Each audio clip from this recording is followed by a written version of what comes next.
I'll just tell you a little bit about Alan. He's a northern lad. Went to the University of Lancaster, northern in Britain that is, but then he migrated to Oxford to do a PhD, and he still is at Oxford now, although he's been at various other places on the way, where he teaches the history of science in the Faculty of Modern History. So we look forward to your talk. Thank you. Fantastic. Now, to talk about the theist perspective.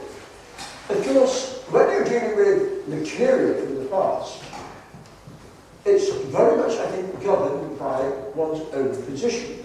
In other words, where are your inclinations? Because your inclinations lie at the heart of the directive of your selectivity of the candidates. What do you see as important? What do you prefer not to look at? And so on. And we're coming back to that later. I want to start saying about the nature of the history of science. One is, of course, Burnley goes and one with an account of 19th century figures, actually White and so on. I want to look rather at what is the history of science, what is it doing, and why are we so increasingly interested in the relationship between science and religion.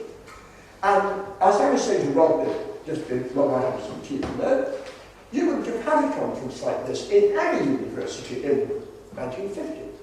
Certainly not in 1900. You would either have a theological conference or a scientific conference, perhaps fitting with each other.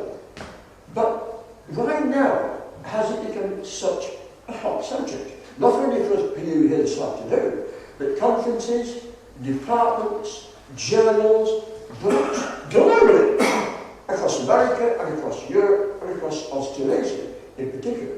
What therefore is happening in modern society, where science and religion, especially of course Christianity and religion, or the Judeo-Christian tradition and religion and science are coming together. And that's what I want to try to explore.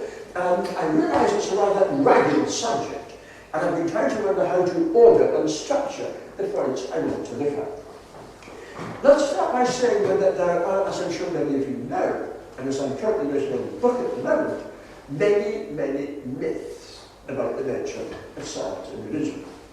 They are more and more of them on the ground as one looks, and as I'm writing the book on this subject, believe me, I've already filled 5 chapters of them already, and there are 4 more to go. So the nature of stories which are not untrue as documenting history, but are certainly heavily skewed in the public mentality. And try to ask that sort of question. What is the history of science? Let's start by saying, what is the history of science for those who can do? Well, like most academic disciplines, it has and always has had its fashions. In the early days of the very, very early history of science, in the late 19th century, like Sir David Brewster and so on, it was very much triumphalist. And to some degree, natural theological, or just simply not bothered about religion at all. It was about man's triumph from ignorance. And then you have the impact of Marxism, especially in the early part of the 19th century, which has a definitely atheistic, at the very best, agnostic agenda. The introduction of words into our language, which we don't just simply take as read, scientific revolution. Why revolution? I don't see any revolution in the 17th century. I see an intensification of ways of thinking. But Thomas Kuhn, who invents the title, I think in 1938, had very much of a Marxist view of lower forms of understanding, namely metaphysical or superstitious or religious, then being transcended by higher views, empirical scientific views. When I myself was an undergraduate at Lancaster, and then there's a D.Phil student at Oxford, 40 years ago, Marxist thinking was the order of the day. And I have to admit, it never touched me at all. And this, of course, relates to something else I should pick up on the later part of the lecture, temperament. What was it about Marxism that I always found deeply repellent? I suppose that's in a nutshell. That why did so many people attracted to the history of science find it so deeply attractive? We have to ask these kind of questions. There are no easy answers.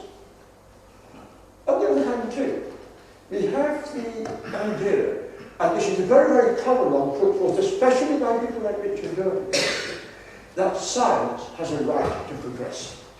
Naturally, you have the triumph of science in its crudest, barest sense. You have the Greeks in geometry. You have the long dead Middle Ages. You then have the growth of science in the scientific revolution. But where actually does progress come from? And why should it just be science's prerogative to have progress? On the other hand, when you look at the religious-scientific relationship in the past, religious understanding shows a lot of change and development as well. The popular image we get that scientists are for progress, religion is for an unbattled position where you just don't really risk anything, is absolute nonsense.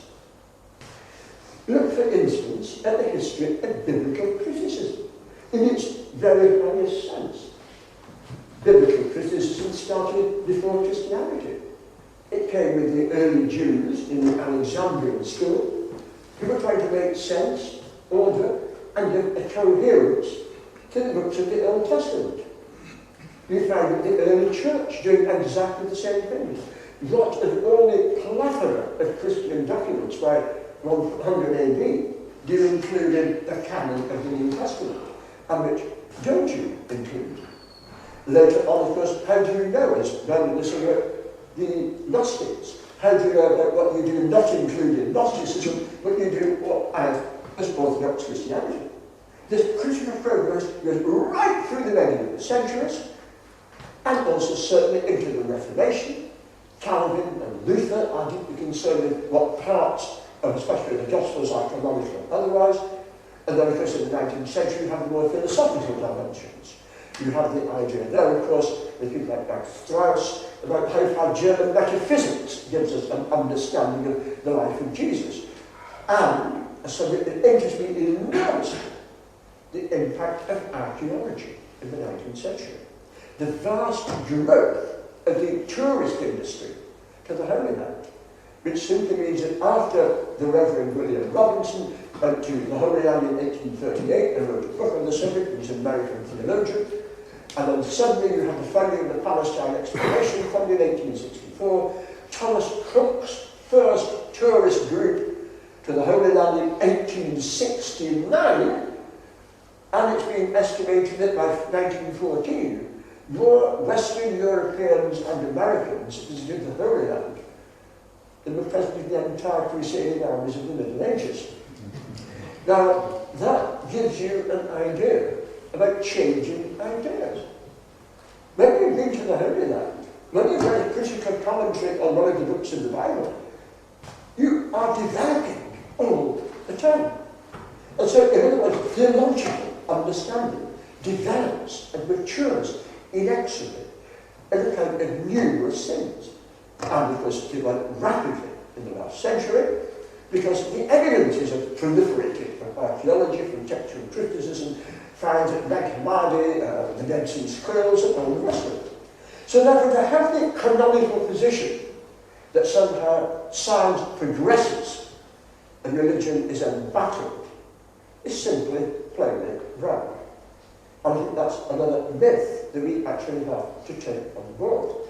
And we have to remind people who tell us the rigidity of the religious position that hang on, believing in God, believing that you have a God who is active in the world, does not mean to say that your understanding of that God does not mature and develop as time goes on. Which actually St. Augustine himself says in his commentary on Genesis, circa 398 AD, where he warns his fellow Christians, don't be so stupid as to show your ignorance when you talk to learned, educated Greek pagans.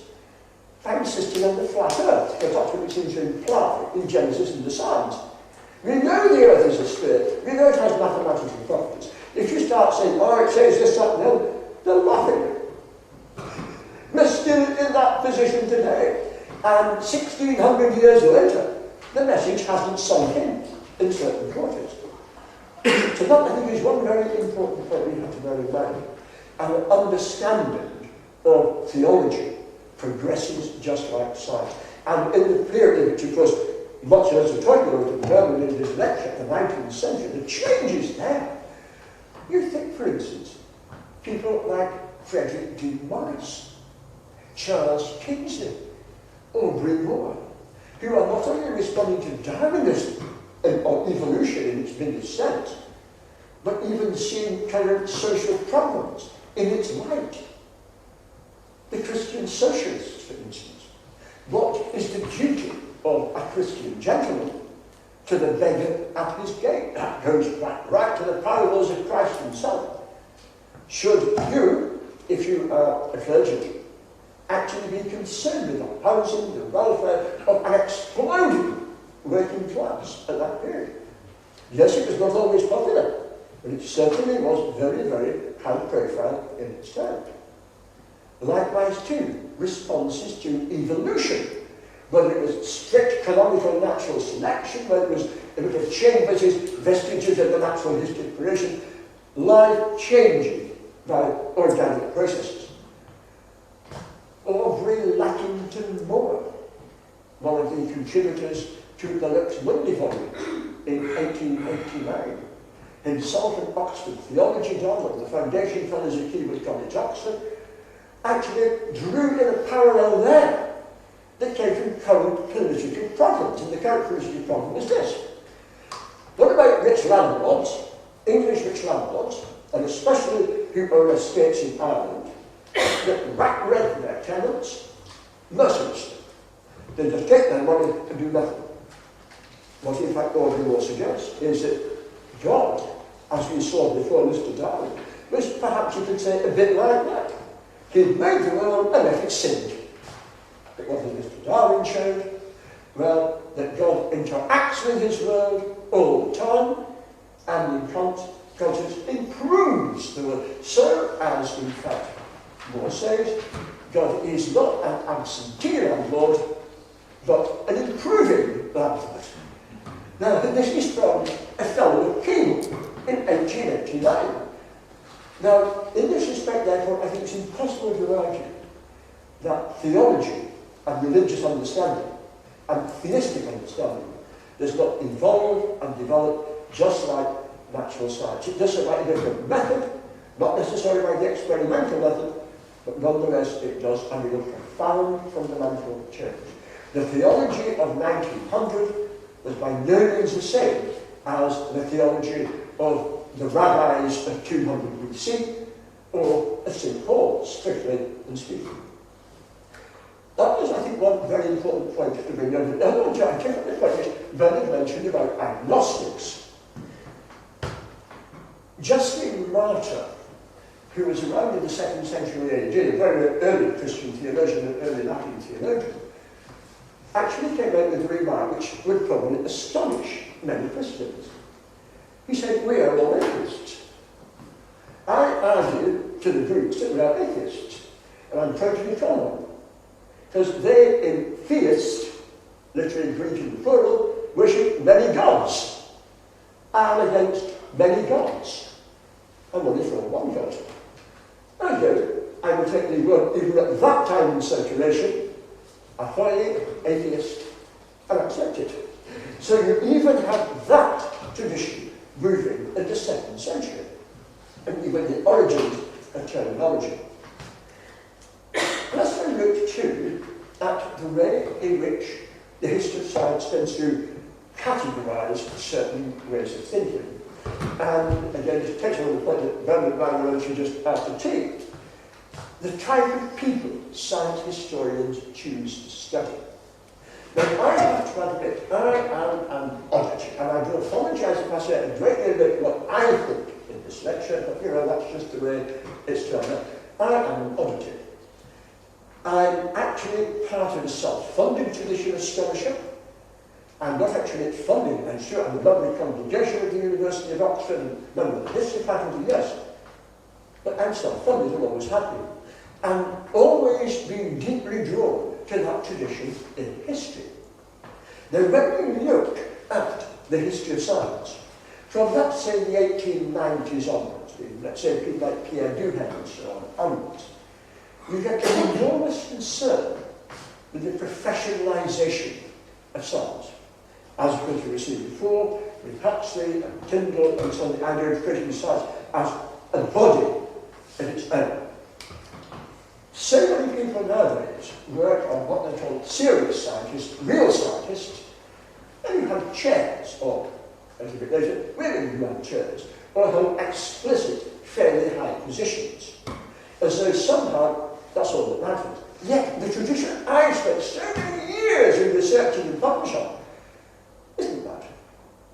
Until the late 19th century in this country, and significantly not much before that in the United States, though not, I emphasise, in continental Europe, there's a wholly different tradition of science.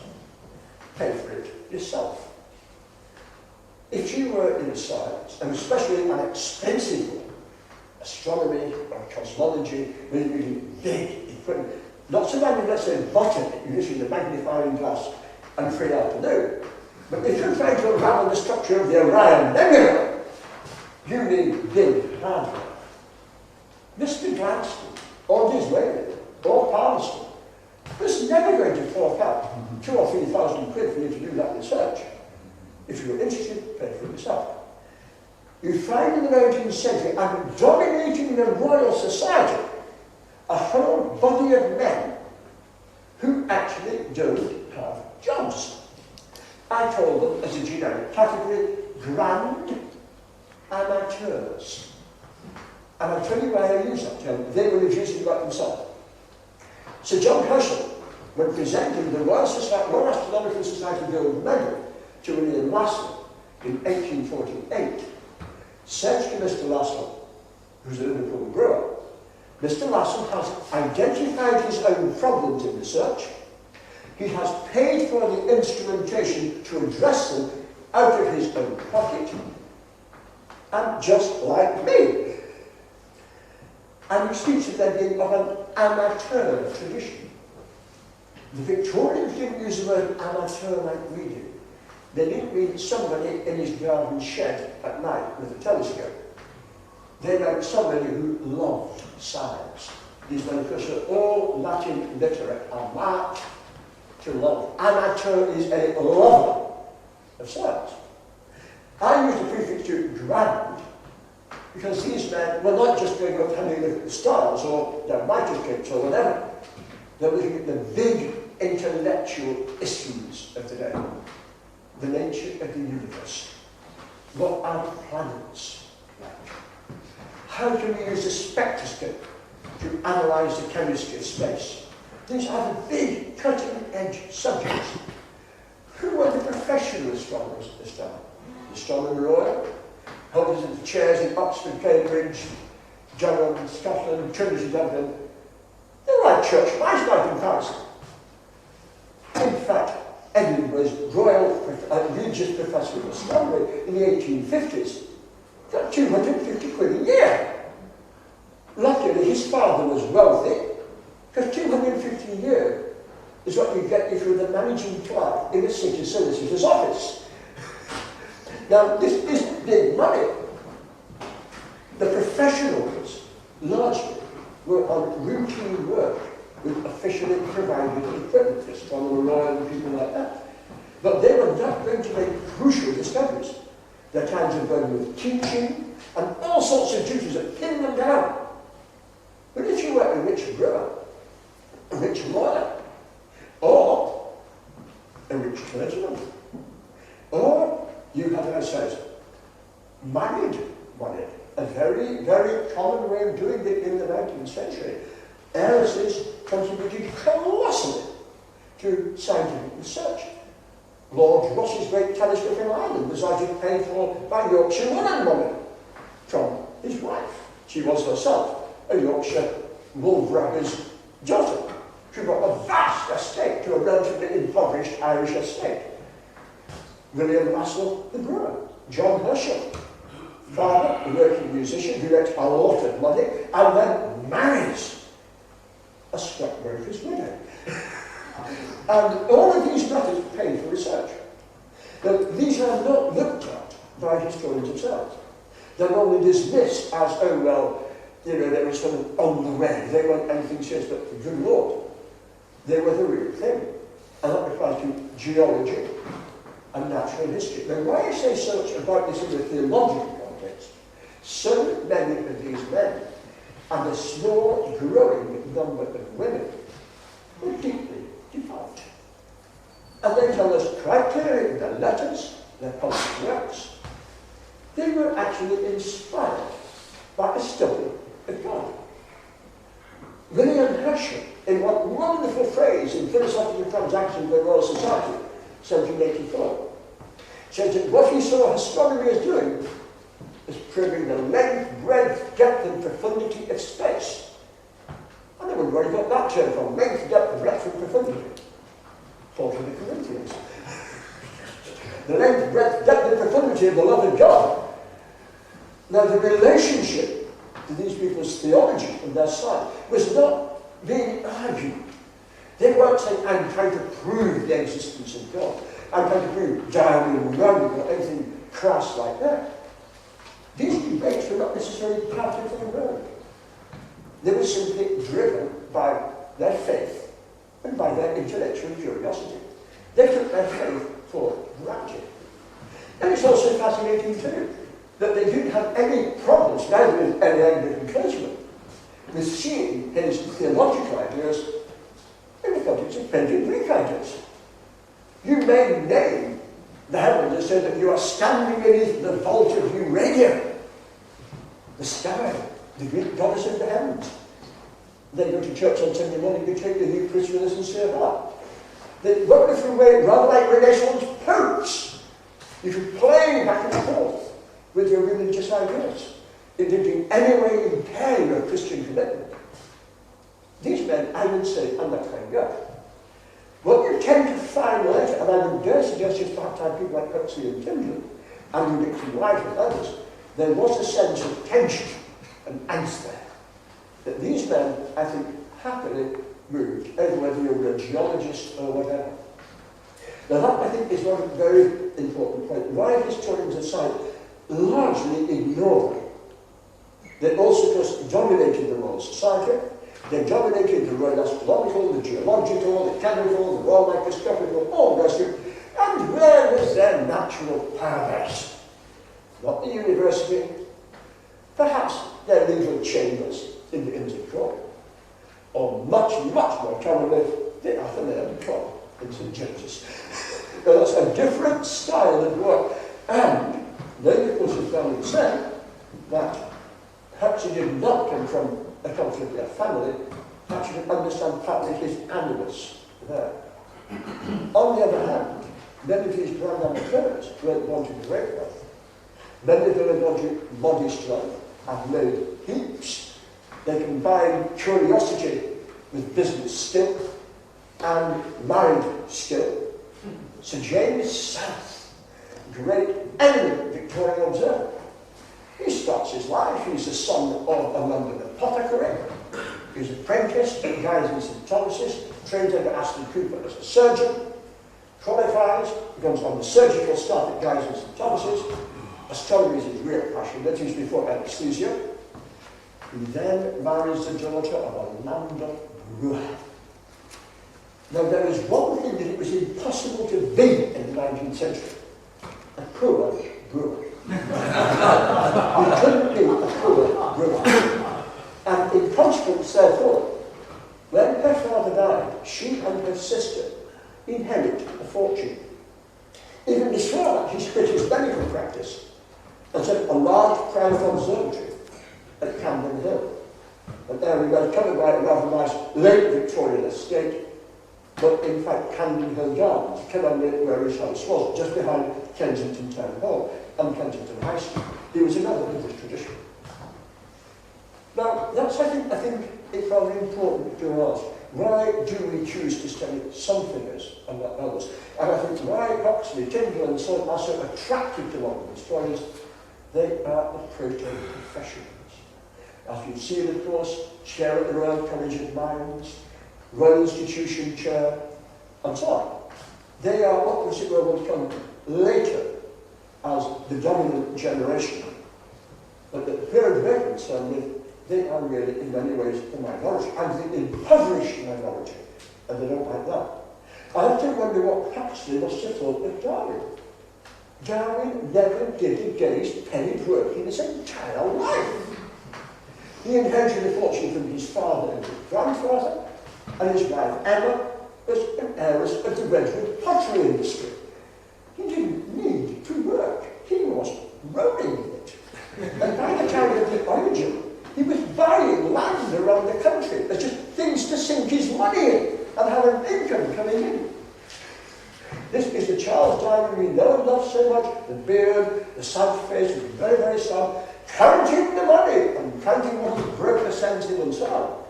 It's a very different kind of world to the often angst-ridden professional.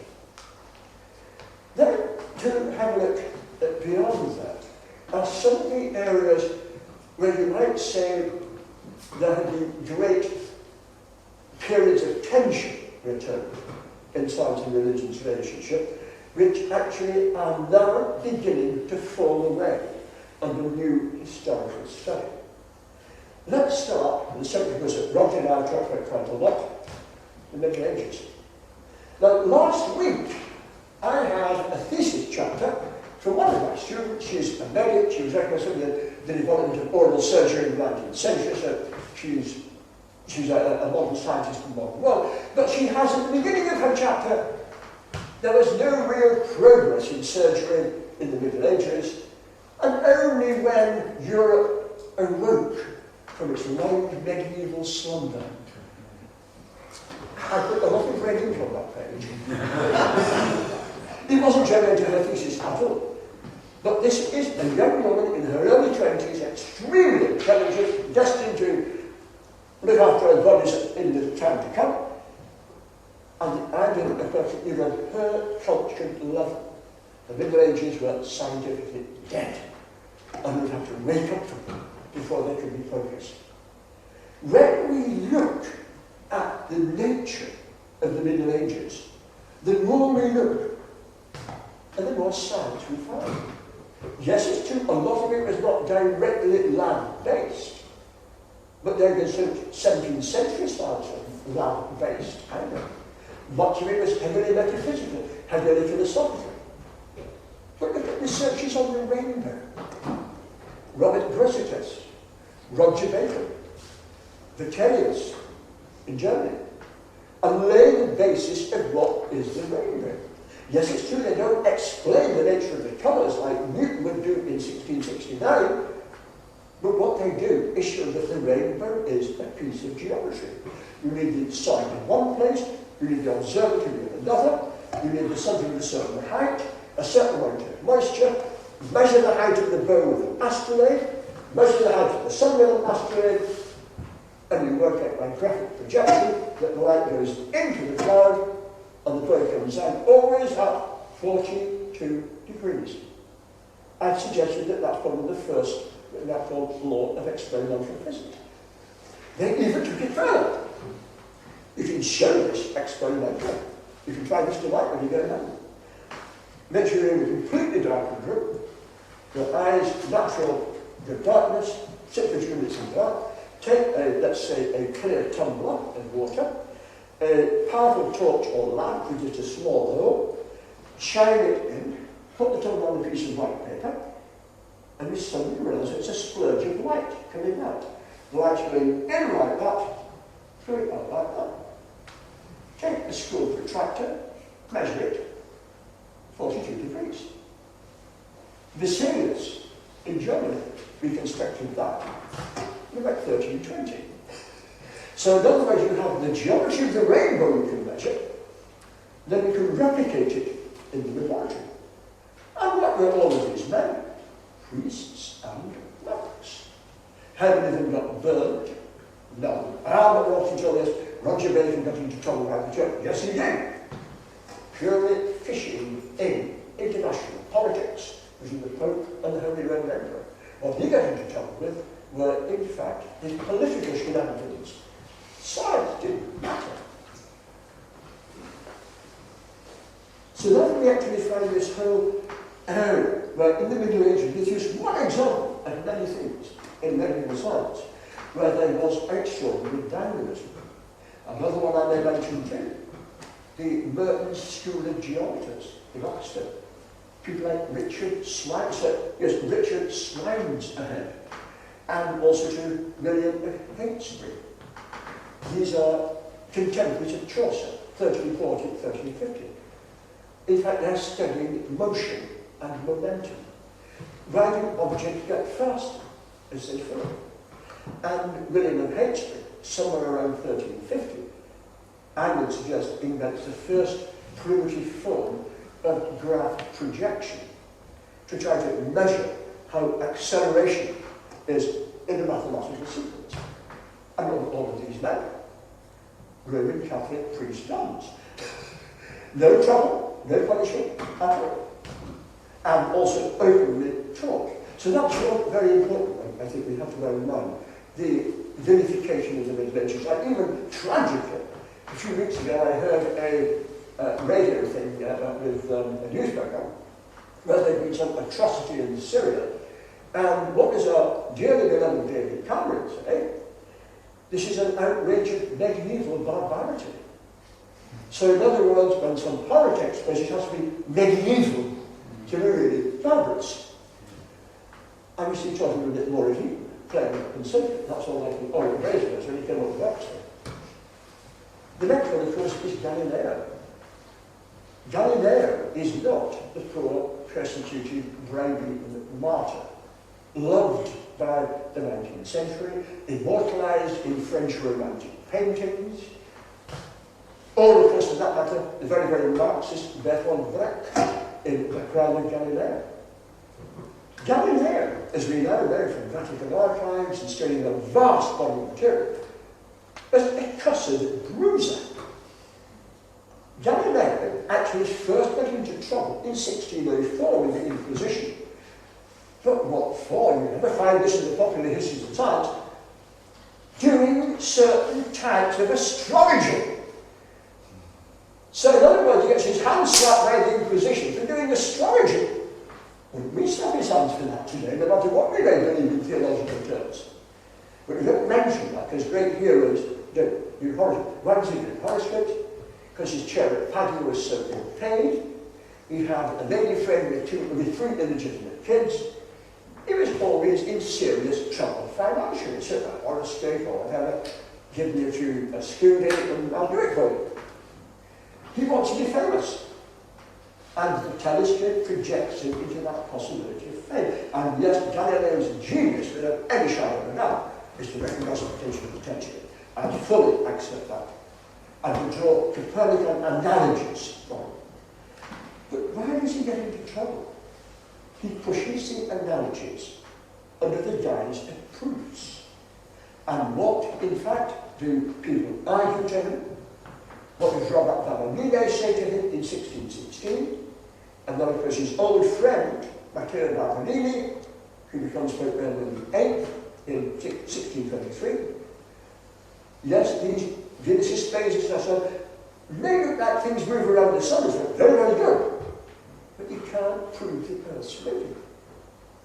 Aristotle says not the church, Aristotle says not. And all common sense says it says not. Doesn't fly up into space, we don't keep them moving. And it's this which pitches Galileo into trouble. We're all familiar to him. I'm fascinated by portraits and iconography. We all know the famous Galileo portraits. Proud old man. In fact, on the left here, poor old Charles Darwin, watching it rather similar. Very, very drawn faces, long white beard, suffering terribly, terribly for truth. In the National Maritime Museum at Greenwich, and actually now available on the Galileo portraits on the internet, I want to say, is a picture that when I first showed it to my wife, Rachel, her reaction was, I wouldn't like to meet him when down there. He looked just like a character out of a Royal Shakespeare version of the Revenger's tragedy. Short, cropped hair, jewel in his ear, very small white collar, black suit and a look which is more or less... That was the Galileo of 1645. And we can fully understand how that man actually stirred up what had an order homelessness. Not about science as such. This capacity to abuse and insult. Galileo actually was once described by a contemporary when he was in debate as being like the wolves amongst lambs. And yes, he may be in a first-class debate. I won't hold anything against him for that. But if you lay into members of the Jesuit Church, or people like that, don't blame them. 10 years' time, you can badly understand.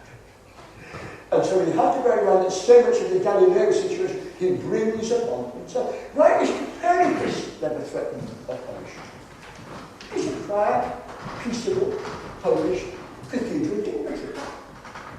And again, against the myth that somehow or other he didn't dare publish into the hands. Just take a look at his De Revolutionibus Ordium Coelestrum, the preliminary pages, and he picks a Latin letter to Cardinal Schomburg, German gentleman at that time, Cardinal of Capua. 1536, 7 years before De Revolutionibus was published, saying, I understand you have a wonderful idea of the earth going around the sun, and very interesting, sir. You are, of course, a man of international reputation. Would you mind if I sent one of my secretaries to you in Fromlock in Poland and copy out your manuscript?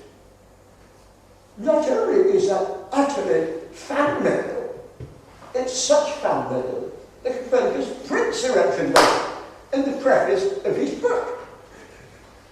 And nobody had done anything to him in the intervening 7 years. And I know that Cardinal Schomburg has read it as a fascinating idea. So that's another key thing.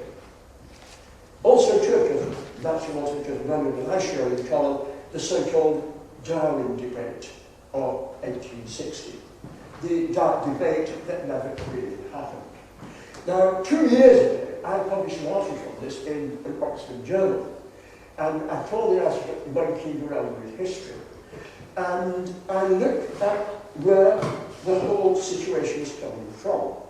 The first really detailed, blow-by-blow account we have of it is in William Irving's 8 Angels and Victorians, 1956, 96 years later. The nearer you get to 1860, the weaker and the weaker and the weaker the traces become. There's nothing handy in the newspapers. Punch never mentions it. There's no great hoo-ha. Yes, Darwin and a few of his pals writing about it, but even they contradict each other. Hooker writes to Darwin a few days later, I smashed the bishop, I smashed the bishop. Well, hang on, Joseph Dalton Hooker writes and said, nobody could really hear what Herschel was, nobody could really hear what Huxley was saying. I was the one who got him. Then you have others. Malthus Stewart, the Scottish physicist, who says FRS, but the bishop got the best in it. And Samuel, of course, likes to explain a few days after, saying, I thoroughly beat him. So where actually are our tales coming from? The Darwin debate gets richer and richer and richer the farther you get from it. Now, people are suggesting this. The press. You couldn't mention the humiliation of a bishop in public. All I have to say to people like that, you know nothing about the Victorian mode of publishing. And as Belden knows too, you read the Victorians, they had every kind of scandal right thing. George Holyoake, editor of the Oracle Radical Atheist Secularizing magazine. Have you heard of a bishop being thrashed in Oxford? They would read headlines all over his papers. You picked up by everyone. The church was constantly being hammered in certain parts. Its wealth, its power, its idle clergy. Read Trollope's novels, for goodness sake. You get enough of it even there, before that, in the 1850s. Versus 1855. What you find is that the church is a much bigger, much more heterogeneous body than legend gives Rosewell. That's the Church of England. And it's why for us to Darwin debate in its time is nothing, and that's a fabrication later. And I want to share another idea I have about that so-called legendary encounter of the 30th of June, 1860 in Oxford. Look at the date. Oxford, I'm not quite sure when Cambridge turned and finished. Oxford's term, Trinity term, had ended 1 week before the British Association meeting. At that time, Oxford was a single-sex university. And there were normally balls in front of what the commemoration balls of today. And it wouldn't just be men and women going out with each other's balls, because there were no women to go out with. Where did the women come from? Mama and Papa would often come up to Oxford and bring the young misses, so that the young misses would meet their undergraduate brothers' friends. Real ladies meeting real gentlemen. This is how the Victorian marriage market worked. This is why there were so many people there, plus the British Association. And what were they there for?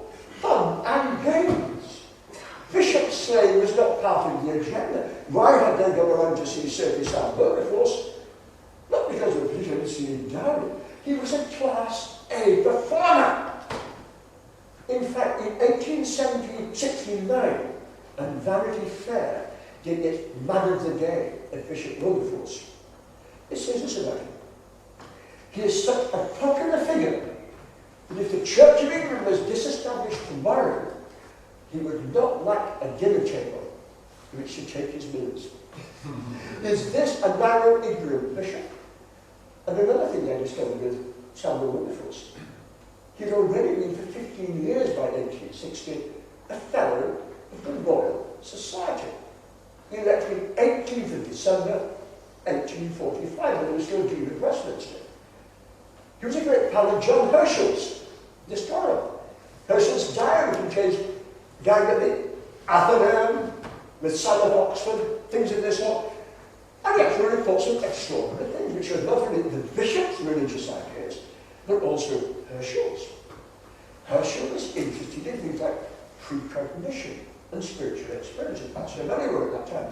He says on one occasion, the Bishop of Oxford, he told me at dinner at the Athenaeum, that some years ago, he was sitting in his, I think then he was still in Westminster, in his house, and was suddenly worried for the welfare of his son, who at that time was a midshipman in the Royal Navy serving in the Mediterranean. And he just could not fully get this theory in his mind. And so what does highly scientific service do?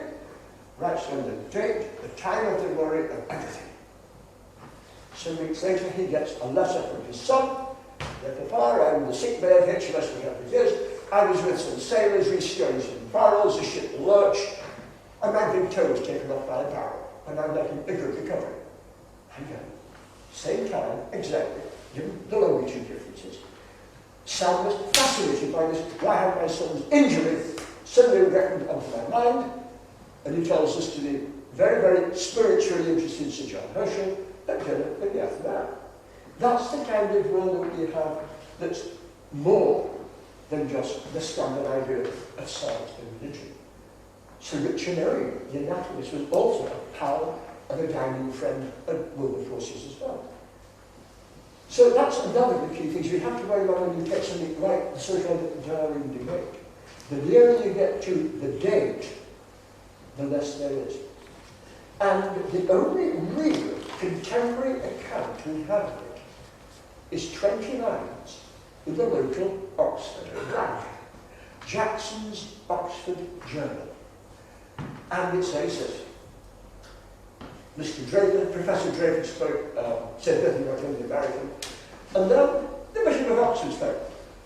And he criticised Mr. Darwin's theory as unphilosophical, unscientific.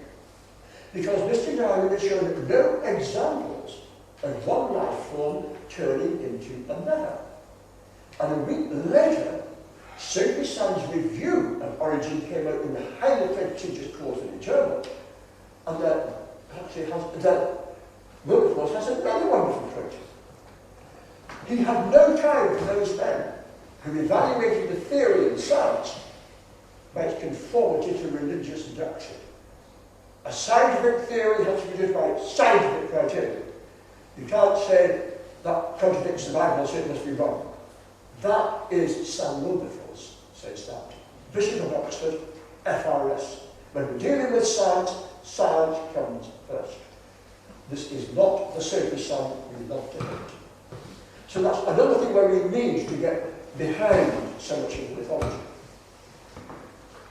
One thing I think which is very important for the following what they call the conflict thesis in the late 19th century, I think, is the Vatican in 1870. The accession in 1814 of Pope Pius IX, who, at a time when Italy was in a state of appalling chaos, it had been Bonaparte invaded in 1798, and you had movements in Italy, the Risorgimento movement in Garibaldi and the Stalinism and so on, and the Vatican is becoming more and more entrenched. In 1870, Victor Emmanuel is made King of Rome, or King of the Italians. They try to develop a secular constitution, as it were, for Italy, and the Vatican retrenches. Pius IX becomes increasingly, you might say, reactionary, and then the real thing at Vatican II, in 1870, the Pope proclaims himself infallible in matters of theology. That inflamed so many people across Europe. There was already, because in the Protestant world, no love of the Catholic Church to start with. But when it now seems as the Pope, in retrenchment, is saying that, so many go for it. I think it fires, for instance, Henry William Draper in his book on Science Against Religion, 1874, an American who'd actually been at the Darwin meeting. Actually, never mentioned the Bishop being Witt in his great book which blasted Science and Religion. That, I think, is what triggers there. And also in Andrew Dixon White. Andrew Dixon White, you read Andrew Dixon White's History of the Warfare Between Science and Christian Theology, and most of it's anti-Catholic. Now, I can understand that him being an American of Protestant background, no matter what he believed, suddenly inflamed by what seems to be the reaction in the Vatican, and new claims in the reaction in the Vatican. And what we start to find now is another important thing. Now, reading White and reading Draper, I'm always rather amused at wonderful selectivity. Now, let's take cleanliness and hygiene. Massively progressive taking place in the 19th century. What in fact he says, and I think it's volume 2, and I have these at home, is that in the Middle Ages, the British Middle Ages, monks were filthy. And Guido de Chauliac, the famous French surgeon of the 14th century, mentions that deaths and certain movements of monks were much higher at the time of the bubonic plague of 1348, and because they just didn't wash their filth, they thought that washing was against God.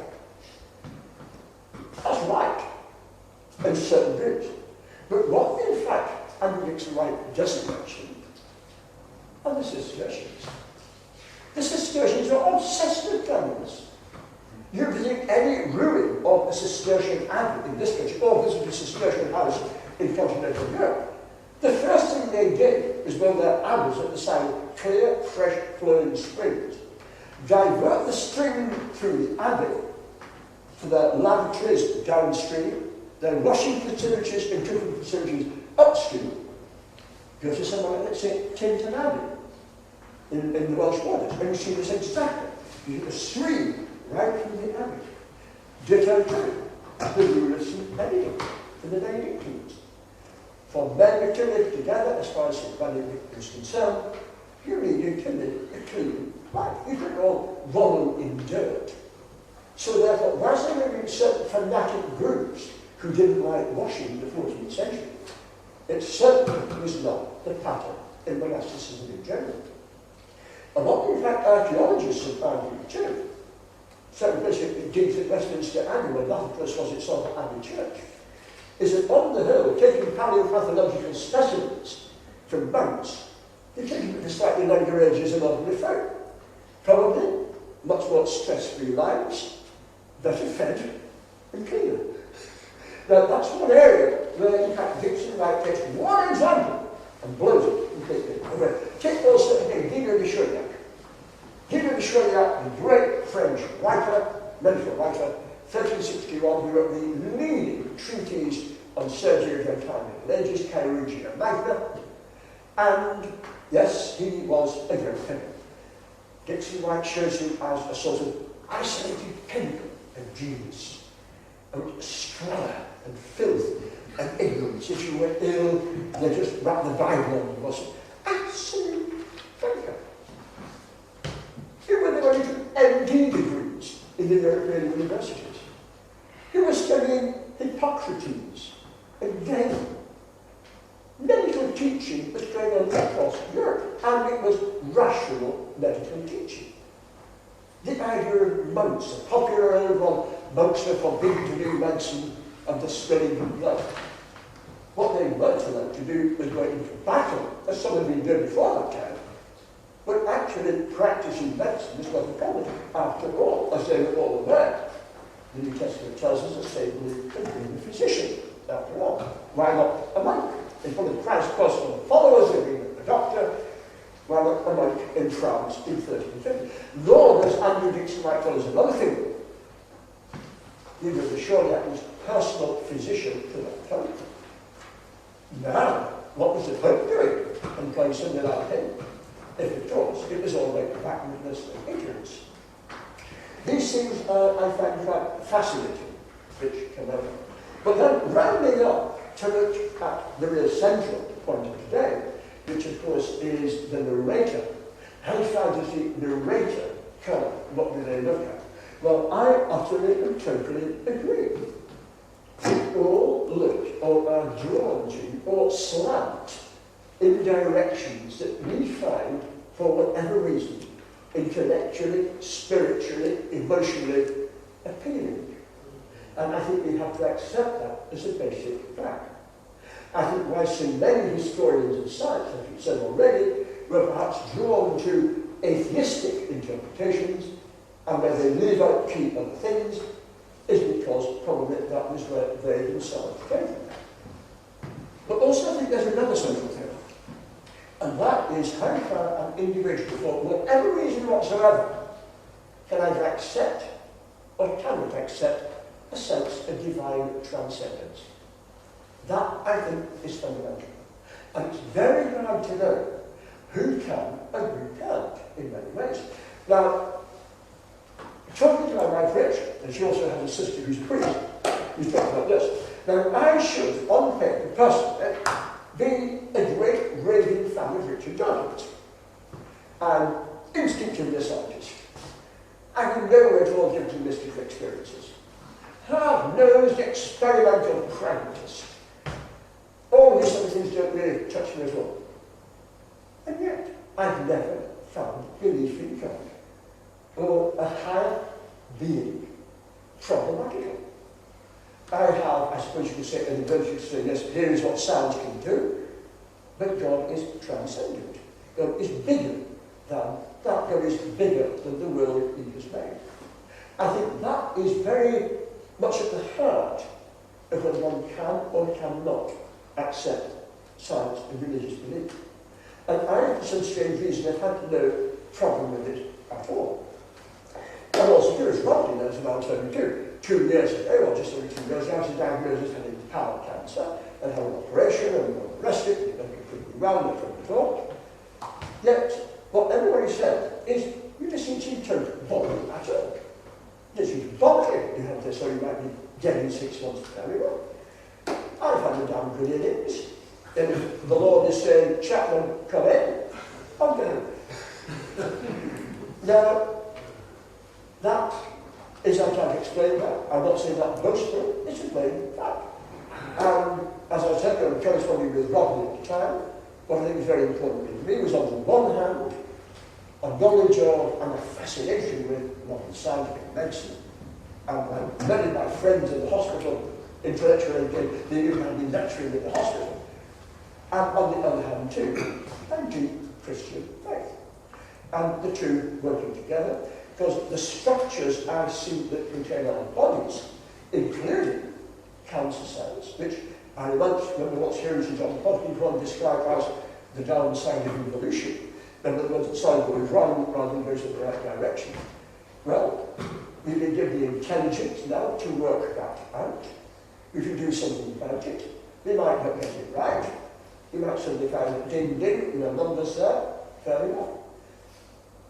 I felt just easy to go on with this. Most I'm completely certified in the man, but basically speaking, that's it. And I think my faith and my science were so intimately together that in a way, I regarded the whole business as methodism, utterly lurid and adventure. And I learned a lot about myself and my own faith and what faith means to me, and that I think is a central feature. So therefore, when I approach science and history, I am aware that we put a lot of ourselves into it. There's no simple argument. I think academics and scholars put far, far too much into arguments. Hunches, what you like, can't stand that, like that, that plays a massive part in how you grapple with evidences. And we have to bear in mind too that there's no such thing as a hard, objective scientific fact.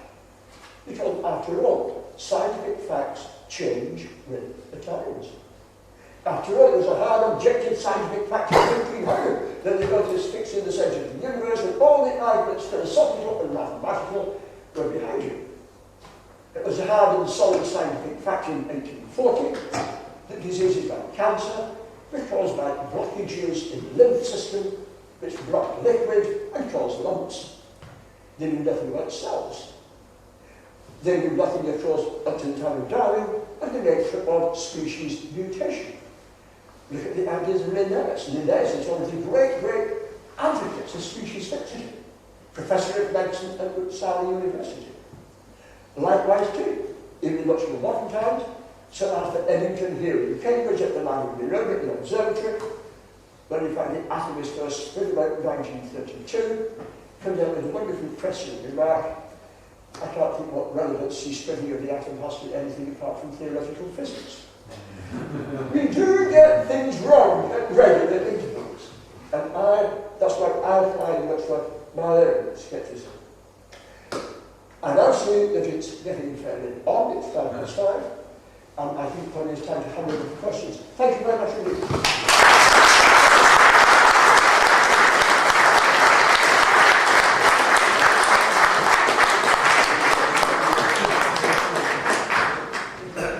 There is a bit of time now before people have to get away from trains and such for questions or comments. So, anybody like to start? It's more of a comment than a question. Can you hear me? Can you hear me?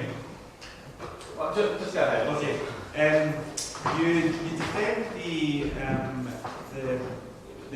Middle Ages or the medieval ages as a time not as barbaric as country. Okay, why don't you get it? I'm sorry, did you mind if I... No, do go ahead. Come a bit closer. That's very good. Shall I stand here? Okay. So you defend the medieval time as not a time of barbarism as is often portrayed. But I would argue that at least in the treatment of the mentally ill, it actually was a barbaric time.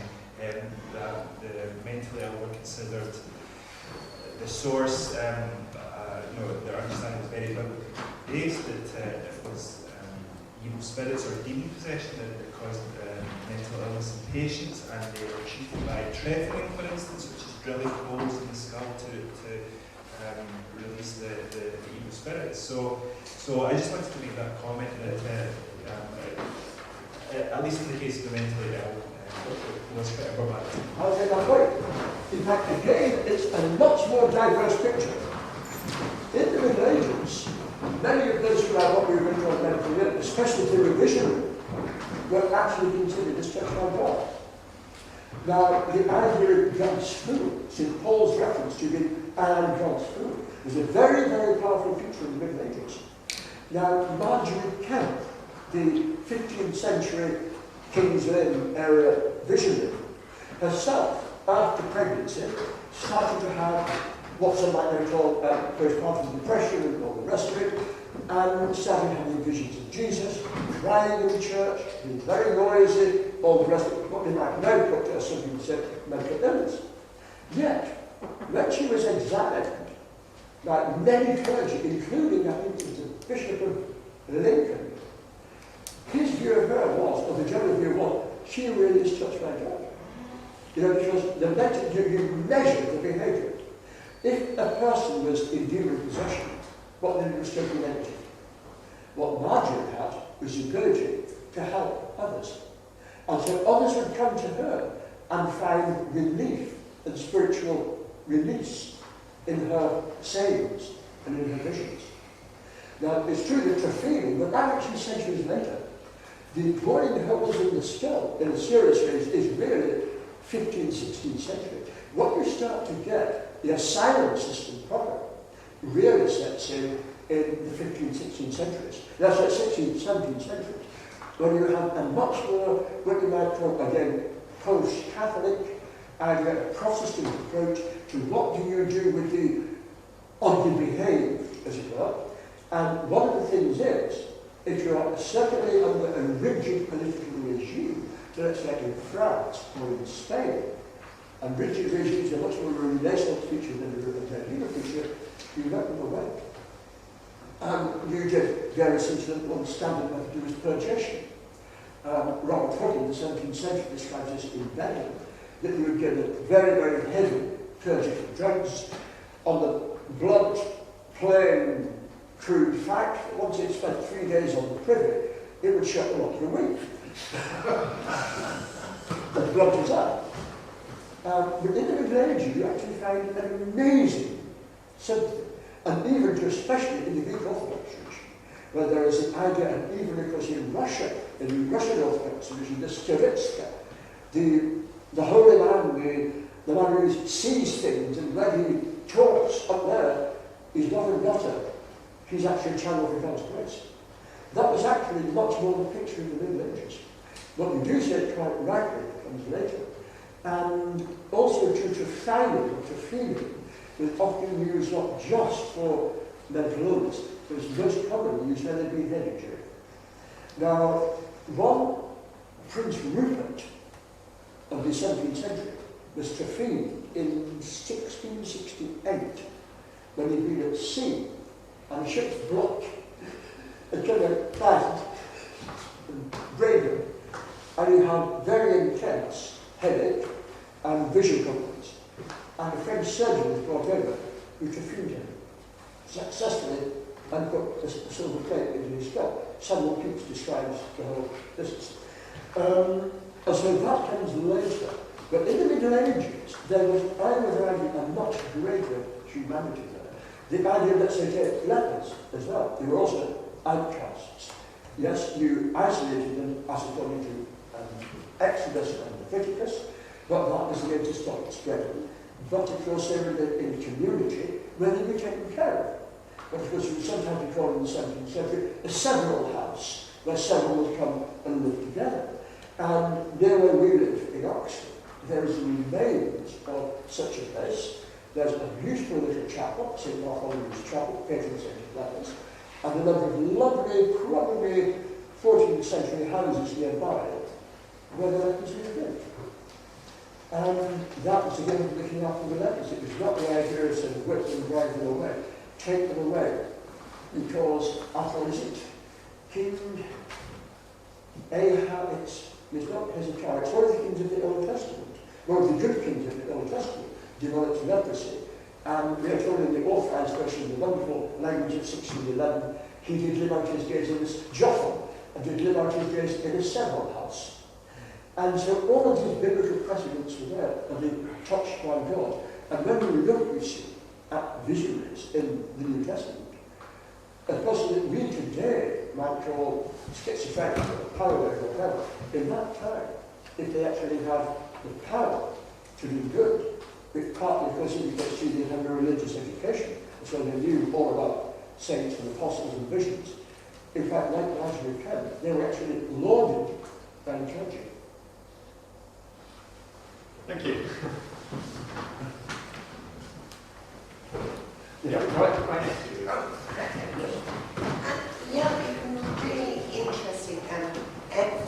on the importance of the historical and social context of any belief system within science or within religion. And I'm not the first of the speakers over the last 2 days who said, which reminds me of, I can't remember which theologian, but certainly someone who would say, probably Karl Barth or someone like that, this is my starting point. This is where I start from. And from that point, all my other reflections upon any academic matter are subject to the interpretation of from the point where I stand. Now, it seems to me, for all sorts of reasons, it is advantageous to be a theist in many ways. What do you say to people who find they just don't have what it takes in terms of faith? Yes, certainly. No, you don't do that. I fully take that point. I fully take that point. I respect them, certainly.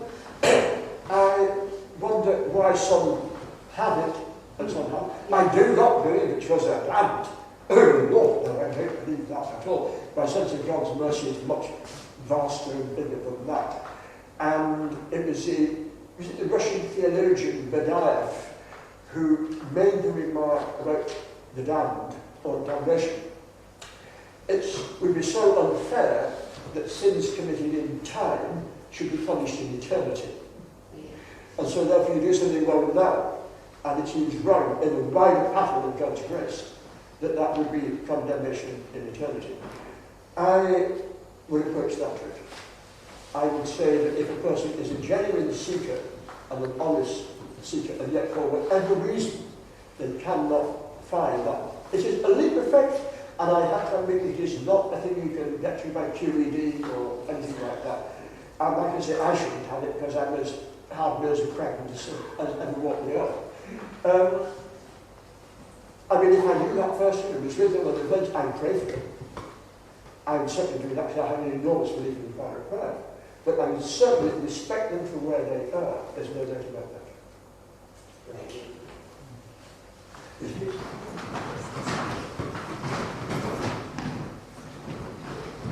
I'm looking to build on Kuhn very quickly about his notion of psychic revolutions.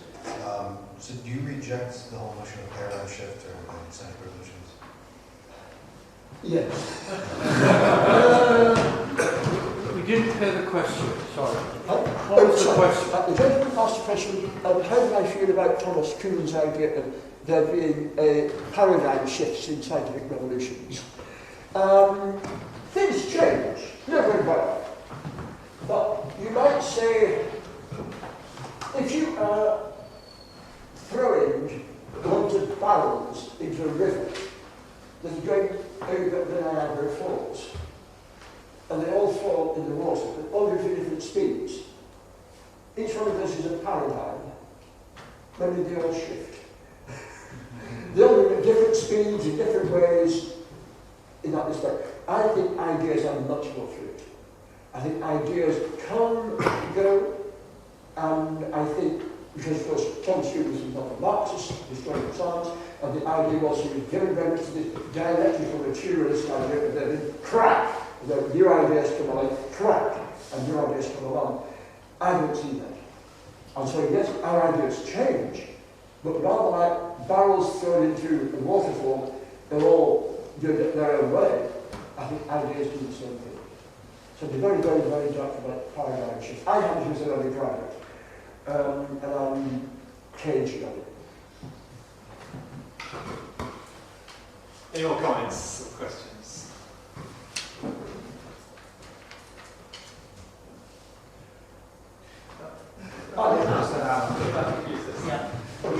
There was some speculation, I think, even in the Middle Ages, Schomburg and so on, about the motion of the Earth. Absolutely. Absolutely. But there's a whole issue. Like, sorry in Cambridge, you're doing such a heavy Oxford emphasis on this, but in fact, the Merton School in particular were very concerned with whether the Earth might rotate on its axis. Maybe let your own sun, but rotate on its axis. Buridan, Thomas Bradford of Balliol, who actually became Archbishop of Canterbury for his pains, had the, yes, that's his punishment. That was another story. You have Thomas Faraday in 1328 arguing this. Could not an infinitely powerful God have created an infinity of universes? A bit like John Barrow. Even as a theological possibility, Derrida takes up the same idea in France a little bit later, in the later part of the 14th century, then especially Cardinal Nicholas Cusa in Germany, the idea, and here's a major influence by Copernicus, the idea that what is motion, it's relativistic. In fact, I was the other in Christchurch here in the cathedral in January on this, where I argue that modern physics is closer to medieval physics than Newtonian physics is. Because Newtonian physics is one plane, one continuum, all the rest of it. We now are dealing with the multiplanar universe. They dealt with the multiplanar universe. Yes, their universe is philosophical, ours is based on interpretation of observational data, but the concepts are astonishingly the same. What is infinity? What is motion? What is, what's the whole thing about? And very different from that which you have of, let's say, Newton, and particularly, too, ideas of what is substance. You have, of course, after Chadwick's discovery of the electron, there's no such thing as solid matter. There's only energy. What is energy? Is the whole universe an illusion? You go back to medieval ideas touching on this. You have medieval theologians discussing, for instance, about time. What time is it in heaven? Because it can't be any time in heaven. Because in the presence of God, there is only one eternal now. You don't remember anything better from the past. You don't look forward to anything better in the future. There's one eternal now. John Donne takes this up in one of his prayers, where there is no dazzle, there is no darkness, there is no noise, but one eternal music. There's an idea of perfect evenness. The also the Middle Ages ask, is there time in heaven? Well, there should be. And if you are burning for a long time, will you not get used to it?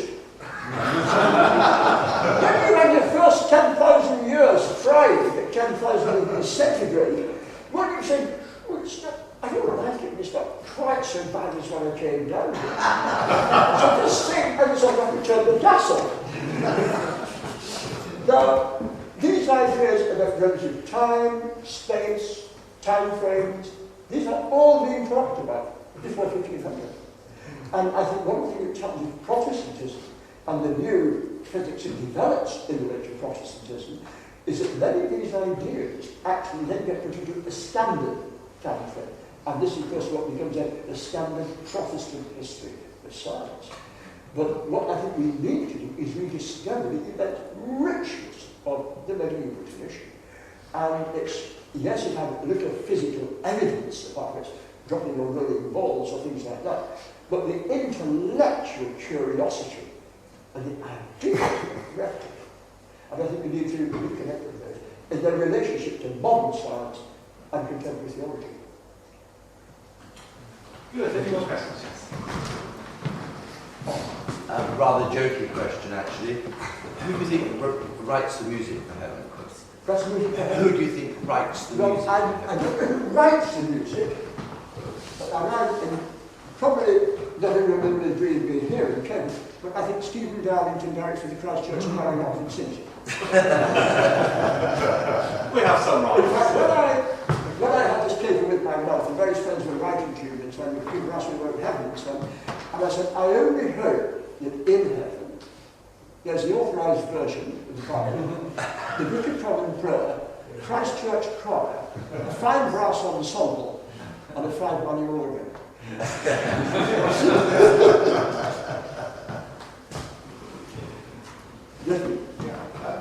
I found that inspiring. If I do want to explore more, which you just encourage us to do, where would you suggest starting? Inspiring what particular context? Well, you just covered such a broad and for me, new history of science. Thank you. May I say terribly cheeky? Some years ago, I did a television program series called Johnson the Sky, Science and Religion. There's a book of that called Johnson the Sky, which my wife actually always talked silly. She calls it Songs in the Park. But Johnson the Sky, it's, I think, still available on Amazon. Right. And I'm not playing anything, but I'm told, as I said to Robert King, I've just finished chapter 5 in a book called Slaying the Dragons, which is like the lift up with this in Isaiah 1:7, and Slaying the Dragons, this in Science and Religion. That's been done by Ryan Hudson. They want the manuscript by the end of July, and they're working on 2013, and I'm struggling to keep it within the 80,000 word limit. And that's Slaying the Dragons, so try that too. Fault with my prejudices. But the key thing is, I admit my prejudices. I don't tend to talk about pure ethereal objectivity. But the one thing I can do is back up everything I say. Great. Any other comments or questions that you want to make? Okay, well, let's thank Alan very much.